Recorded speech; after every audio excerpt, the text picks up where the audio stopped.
All right, hi, my name is Ben Keck. I'm a regional manager with CN Utility Consulting, which is part of Wright Service Corporation. And it's come to my attention that Wright Service Corporation is proposing the acquisition of the Keckler Regional Utility District, KRUD for short, which is a small utility, privately owned, located in Northern California. So I'm here today to present to my senior management a basic UVM program that I've proposed. And here's also a basic overview of the presentation I'm going to give to you guys. And it's to give a general overview of the KRUD system and present a UVM program and recommendations that will lead to the long-term success of the program and benefit the corporation as well. So an outline of my presentation, I'm going to go over just a basic overview of the KRUD system, the basics of the electrical system, customers, topography, that sort of thing. And also go into my proposed UVM plan and some of the details associated. And then at the end, I'll summarize my final recommendations and also mention some upcoming changes for next year with the KRUD system. So basic overview, KRUD is located in Shasta County in Northern California. There's about 115 line miles total on the KRUD system. 35 of those are transmission, 80 are distribution, and out of the distribution, 40 of those are rural and 40 are urban. And there's about 3,000 customer accounts on the KRUD system and an average of about 8,000 units pruned or removed annually. So here's a real high-level electrical diagram of the KRUD system. I don't have the specific circuit map yet, but this gives you a brief overview of how the system works. So we have the Laney River Hydroelectric Dam, which generates the power, and then we have about 20 miles of 230 kV transmission lines that run into the Aprilina switching yard, and from there we have 15 miles of 60 kV transmission that feed the Keckler substation, and from there we have the 80 miles of distribution that feed mostly residential and some commercial and ag customers. I'm also going to go into a little bit of detail on the arboriculture principles associated with the KRUD system. So the various vegetation regions, hardiness zones, topographical zones, soil zones, and then also I'll mention some of the local tree species we'll be dealing with. So vegetation regions, primarily KRUD is in a basically chaparral forested region. Lower elevations we have mixed forest, mixed oak forest. Once you get into the upper elevations, it's primarily coniferous forests. We also have a few regions of temperate grasslands and some alpine tundra in the very high elevations. Luckily, KRUD system doesn't go into the very high elevations, so we don't have to deal with the alpine tundra. Hardiness zones, the KRUD system is primarily in zone 9A, which basically what that means is the annual low temperature rarely, if ever, goes below 20 to 25 degrees Fahrenheit. You may have extreme situations where it does, but on average, 20 to 25 degrees is about the lowest it'll get in the wintertime. Topographical zones, the town of Keckville is mostly about 500 to 600 feet elevation, but we do have one distribution line that gets to about 5,000 feet above sea level. So you'll have a wide range of vegetation and soil types you'll be dealing with in those zones. The main soil zones and soil types, we have alpha soil and histosol soils. If you don't know what those are, alpha soil is a soil comprising leached basic or slightly acidic soils with a clay-enriched subsoil, and histosol is a soil comprising peaty soils with a deep surface layer of purely organic material. Here's just a list of some of the common local trees and associated growth rates we'll be dealing with on the KRUD system. So we have a lot of oaks around here, a lot of blue oaks in the lower elevations, which are pretty easy to deal with in terms of UVM. They're slow growers. We do have a fair amount of gray pines, which are medium growers, and they do tend to cause outages, so that's going to be one of our primary targets for reliability projects on the KRUD system. And once you get into the upper elevations, we do have a lot of firs, Doug firs, white firs, and ponderosa pines.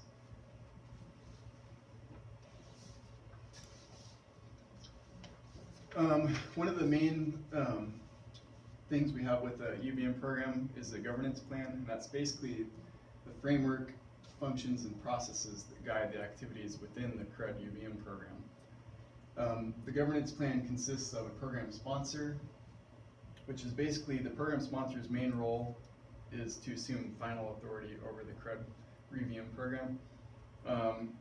For this purposes of my plan, the program sponsor will be the Right Service Corporation, basically a subsidiary president. And then program funding, that's basically where we're going to get our funding for the program. With the initial acquisition, that funding will come from Right Service Corporation, which in further years that'll come from customer revenue. And then other parts to a governance plan are, just some of the basics. Where is our management office located? Right's headquarters are in Des Moines, Iowa, whereas the KRUD's headquarters are located in Keckville. They have a small office there that the regional manager will be working out of. Also, program structure and org chart.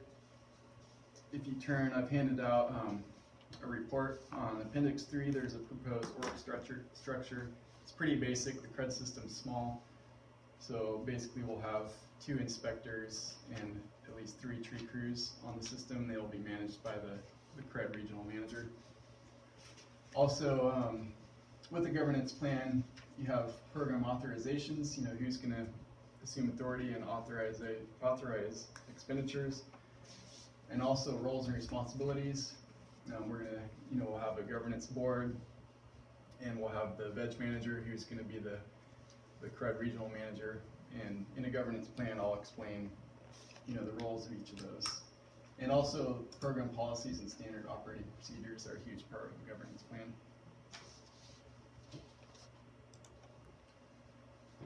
So furthermore, after a governance plan, I have a program charter and compliance management plan that I've come up with. So within the charter, we have the mission statement, vision, and values. And then for compliance management, I have historical information and assumptions. And then also I've listed some of the goals, objectives, and metrics of the KRUD system. So I'll read the vision, but KRUD's vision is to be recognized as the most successful, innovative, and influential energy provider in the industry, as well as to achieve 100% regulatory compliance and 75% or higher customer satisfaction rating. And the goal of the KRUD system UVM program is to complete inspections of all overhead conductors annually and continually decrease the forecast, which will, in the long run, reduce maintenance costs. So some of our goals and metrics, which this is basically how we're going to measure the success of the program. We have 4 main metrics that we're going to use to measure the success, and that's schedule, regulatory compliance, customer satisfaction, and forecast. So without going into a lot of detail, schedule is measured. We're on an annual cycle, like I mentioned. That's the recommended cycle that I'm proposing. And with that, we'll have inspections begin on November 15th. And they will end on November 15th of the following year. So 1 year for all inspections to be completed. And with the amount of line miles, I'm proposing 2 inspectors, and they'll be able to adequately do the job. Line clearance work, on the other hand, begins 6 weeks after inspections, and that'll begin on January 1st, and it'll be completed by January 1st of the following year. And I'm proposing 3 tree crews. I'll get into a little more detail later, but 3 crews for the system. 1 climb crew, 2 bucket crews.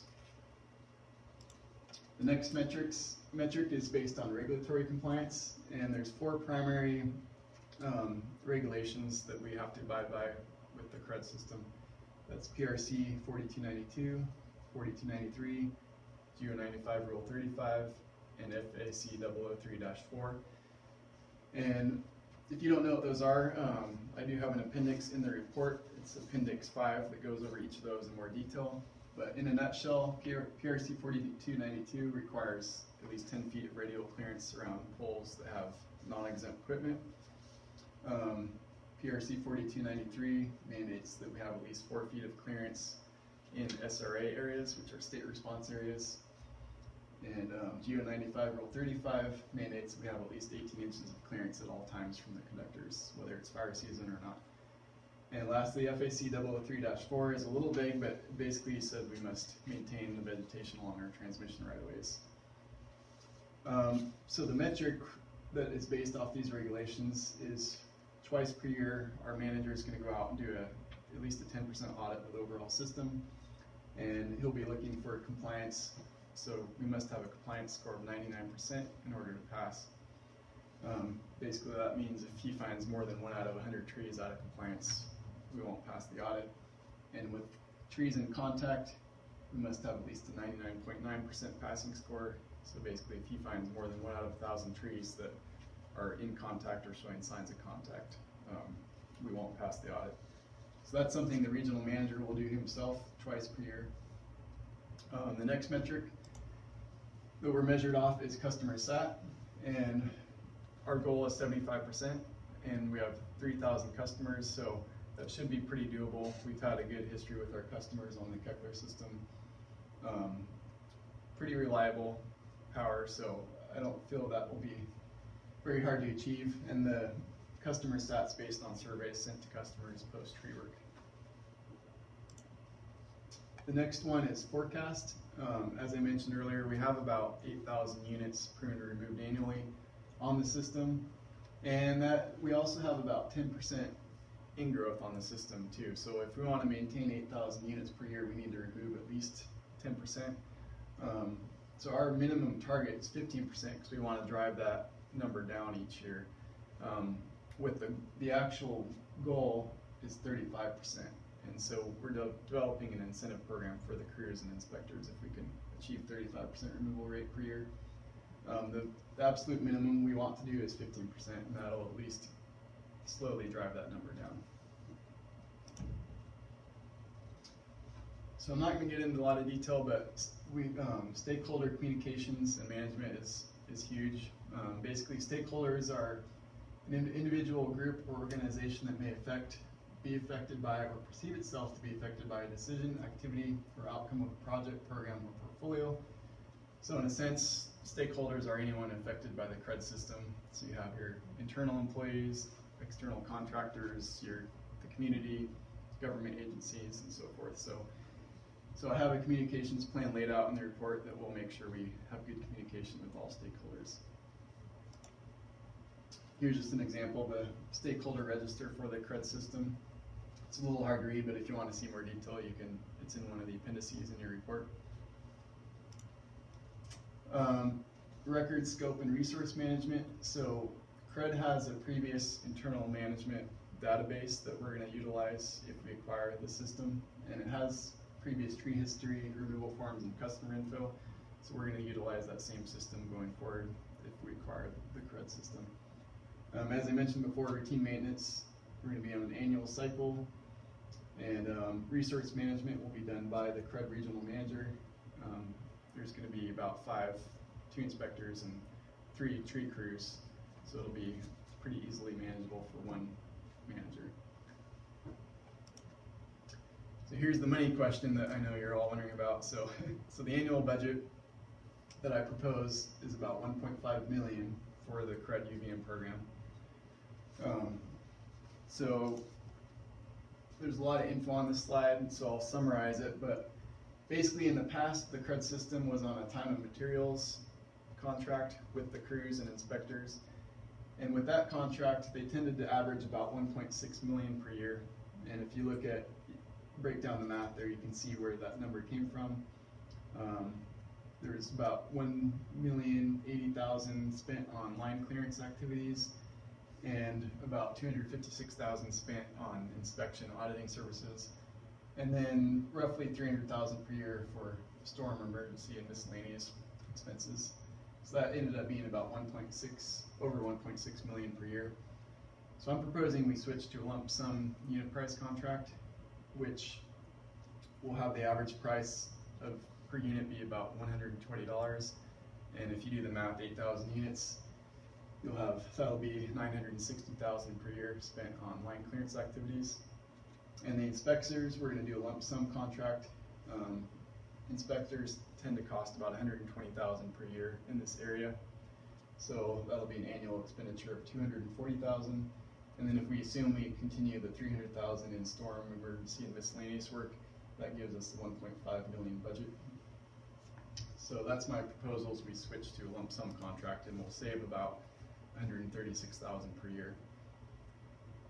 Another aspect of my UVM program is obviously contract procurement.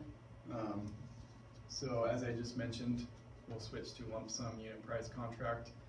An RFP will be sent out to all the vendors, and I'm assuming we have quite a few local vendors that have been doing it in the past, and they've been doing a great job, so most likely we'll retain the same vendors as we've used in the past. Another huge part of a UVM program is quality control and risk management.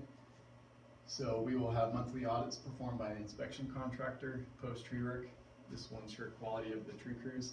And also the KRUD manager himself will perform audits on the inspection contractors. He'll perform 12 audits per year per employee, so it'll be 20 per year for the 2 inspectors. And then also the annual quality assurance audits, system audits that I mentioned earlier, where our goal is 99% compliance and 99.9% no contact. So in summary, as I mentioned, with the KRUD system, you know, in the past, the averaged 8,000 units per year, and my goal is to drive that number down and drive costs down as well. And so by switching to lump sum unit price contract, that will help with cost. And also, it's not on the slide, but the removal incentive, that'll be key to driving that forecast down.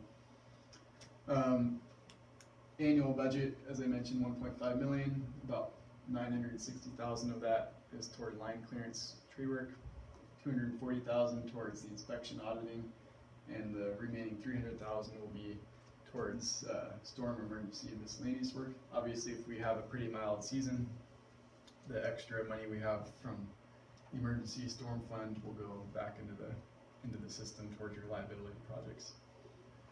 Cycle and schedule, as mentioned before, I propose we stay strict on an annual cycle. This will greatly reduce fire risk and help improve reliability of the system.